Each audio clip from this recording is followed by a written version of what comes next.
Hristos voskrese, voistinu voskrese.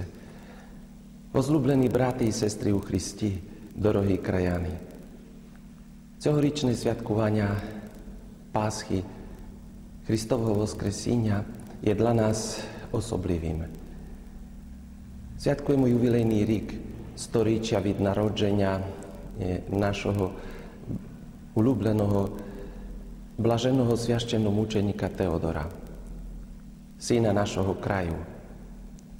І також виповнюється 75 років від його єрейських свячень і 10 років від проголошення блаженним слугою Божим Іваном Павлом II, папою римським, який також за небаром 1 травня буде залічений до ліку блаженних.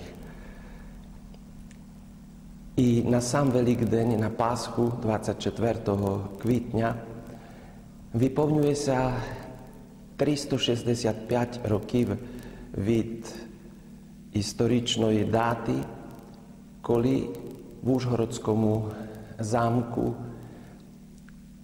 священники нашої єпархії відновили для нашого народу єдність з Вселенською церквою. І через це відновлення єдності, яке увійшло в історію під назвою Ужгородська унія, наш народ увійшов до єдності, яка була у Христової церкви у першому тисячолітті. У цій єдності, в православної вірі, але в католицької церкві проголошували Євангеліє також святі рівноапостольські Кирил і Мефодій, яких вважаємо за євангелізаторів нашого краю, за тих, через яких ми отримали нашу віру, через яких ми були приєднані у хрещенні до таїнственного, містичного Христового тіла, до Його церкви. І також виповнюється 165 років цій єпископській каплиці, яка була відновлена, відреставрована і освячена 20 лютого цього року. Наш кафедральний собор, який знаходиться поруч, має свою довгу історію. Побудований якраз 365 років тому і переданий Мукачевської греко-католицькій єпархії 235 років тому, був освячений і даний на кафедральний собор уже користування 15 жовтня 1780 року. Ми відсвяткували також цей малий ювілей, але згадуємо також 20 років, що він повернувся після довгих, понад 40 років жорстокого переслідування нашої церкви. Дякуємо Богові за Його велику ласку, що Він, який є дійсно Отцем, який є батьком, який є ten, який керує людською історією присного дня, щоб ми могли бути свідками Його великих подій, що ми можемо свідчити про Його любов, яка виявлялася до нашого народу на протязі тих довгих століть нашої історії, яка була часто такою трудною, комплікованою. І тому потрібно нам повертатися до джерел віри. І цим джерелом насамперед є Святе Євангеліє. Є дійсно та церква, яку заснував наш Спаситель Ісус Христос. На визнанні віри і любові апостола Петра. І тому ми кажемо ці важливі слова, що в єдності Вселенської церкви, в особі наступника апостола Петра, маємо гарантію правильності і можемо йти певно з довір'ям дорогою спасіння.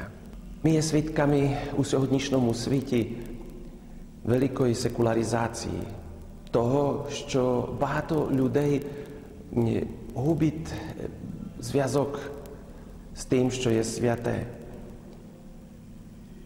Проти церкви стоїть велика сила пропаганди, яка показує постійно, що людина може бути щасливою без церкви, без Христа, без Бога.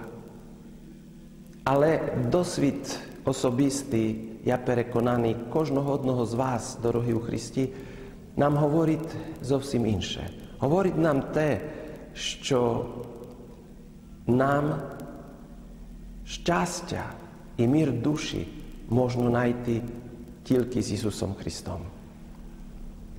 Через того, який був посланий Отцем Небесним за нашого Спасителя. Що нам потрібно ту силу Його Святого Духа, який дає мир, який дає любов.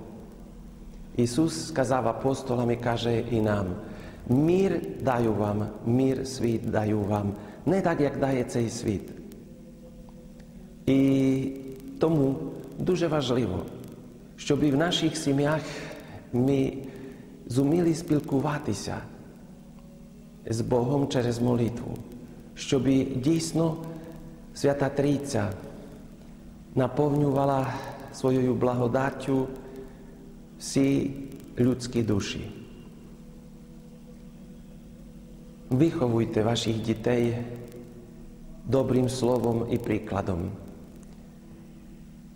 Приводіть їх до церкви, тому що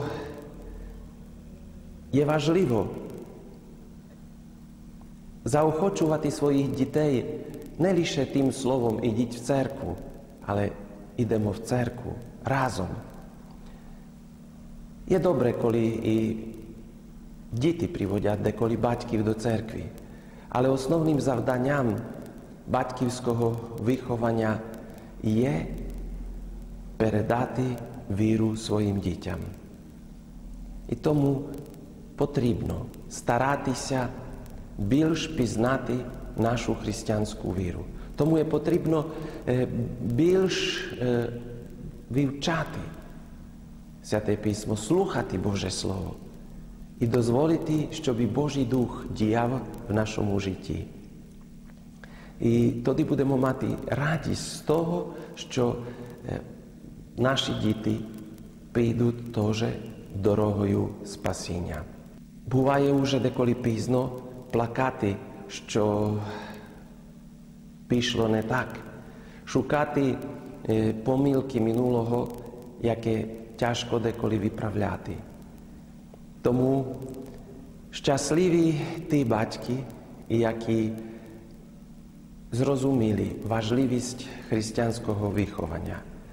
Щасливі ті діти, які разом з своїми батьками у церкві. Я бажаю всім, щоб не лише на свято Пасхи прийшли ми освятити кошарки з тою пасхальною їжею, але щоб і так сім'ями, родинами приходили кожну неділю і свято до церкви. І тоді, коли сім'ї є поділені, на жаль, що в нашому краї так багато сімей не є комплетними заради того, що батьки є на заробітках. Шукайте, дорогі у Христі, місця молитви і там, де ви працюєте. Богу дякувати, що у всіх країнах Європи є християнські церкви, є католицькі храми. до яких можна заходити, де можна молитися і старатися виконувати свій християнський обов'язок, але також то християнське право, яким є участь на божественної літургії, на слуханні Божого Слова. І тоді будемо приносити за кордону до наших домівок не лише заробіток матеріальний, але також здобуток духовний, який є дуже важливий. Нехай Господь благословить всі сім'ї нашого краю, всіх людей, які тут проживають, щоб ми зуміли жити в любові, порозумінні, в злагоді, щоб шанували переконання один одного і були добрим прикладом один для одного на дорозі спасіння, щоб ми шукали не то, що нас поділяє, але то, що нас об'єднує. Нехай воскреслий Ісус Христос, який переміг гріх і смерть, перемагає і наші особисті гріхи. В житті і в серці кожного з нас відкриємо для Нього наше серця, щоб своєю благодаттю і ласкою нас очистив. Покаяймося, і тоді можемо радісно співати «Христос воскресе із смерті, смертію смерть поправ, і сущим во гробіх живот дарував, і нам дарував живот вічний». Поклоняємося Його тридневному воскресінню. Христос воскрес, воістину воскрес. Прийдіть, поклонімся.